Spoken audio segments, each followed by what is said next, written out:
Una sa lahat, magpapasalamat muna ako sa Lord. Kasi mga 2 years ago, sabi ko sa Kanya, Lord, baka naman, maawa ka na sa akin. Bigyan mo na ako ng mapapangasawa. Yung gustong gusto ko na gustong gusto mo din. Then, dumating ka.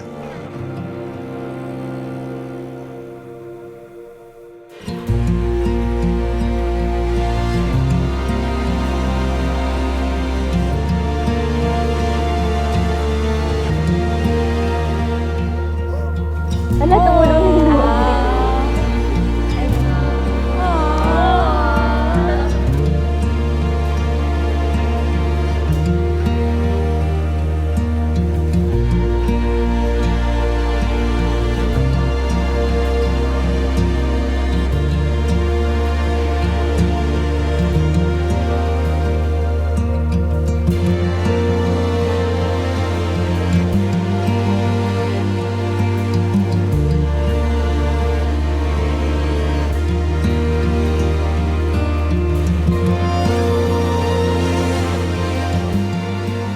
I am forever grateful to God for giving me a best friend and a life partner in you. I am so in love with you.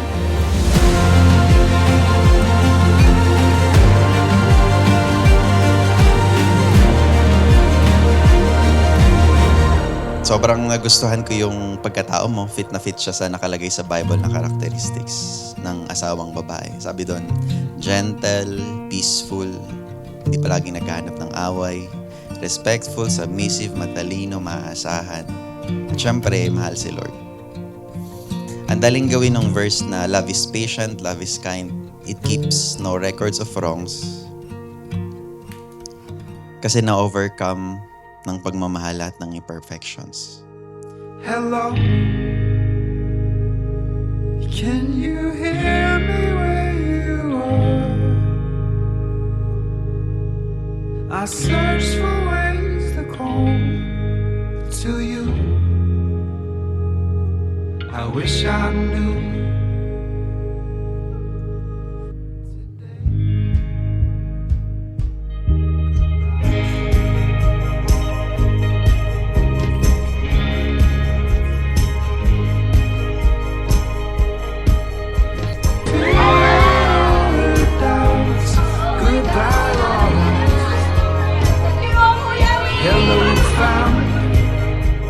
I may not give you a life without stress and tears, but I will stay through all the highs and lows and experience all the amazing joys of this world with you.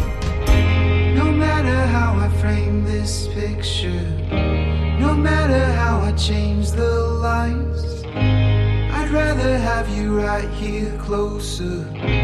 I'd rather have you in my mind. No matter how I call this progress. Quoting a line from Winnie the Pooh, "A day with you is my favorite. And now I get to spend all my favorite days with you." My mind. No matter how I frame this picture, no matter how I change the lines. Today, I give you my heart and my life. Ang puso ko, ang buong buhay ko, sa'yo ito. Ang bawat paghinga ko ay para kay Lord at para sa'yo. I'd rather have you right here closer. I'd rather have you in my mind.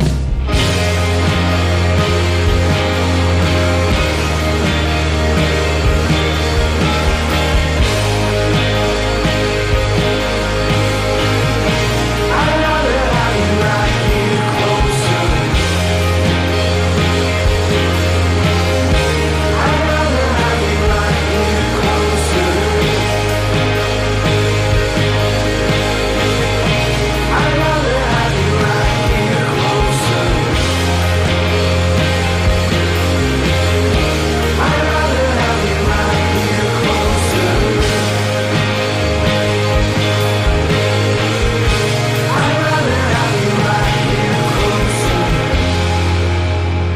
Parang misyon na ng buhay ko na sumunod sa Lord at pasayahin ka. Ganun pala talaga pag ma-in love ka ng malala. nakakabaliw. Tuwing titignan kita, napapa-thank you Lord ako.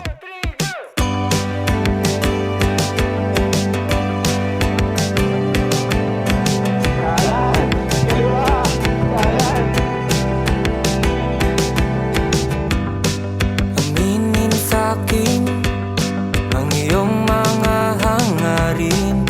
Ang bawat hiling sa iyong mga tingin ay aking ibibigay.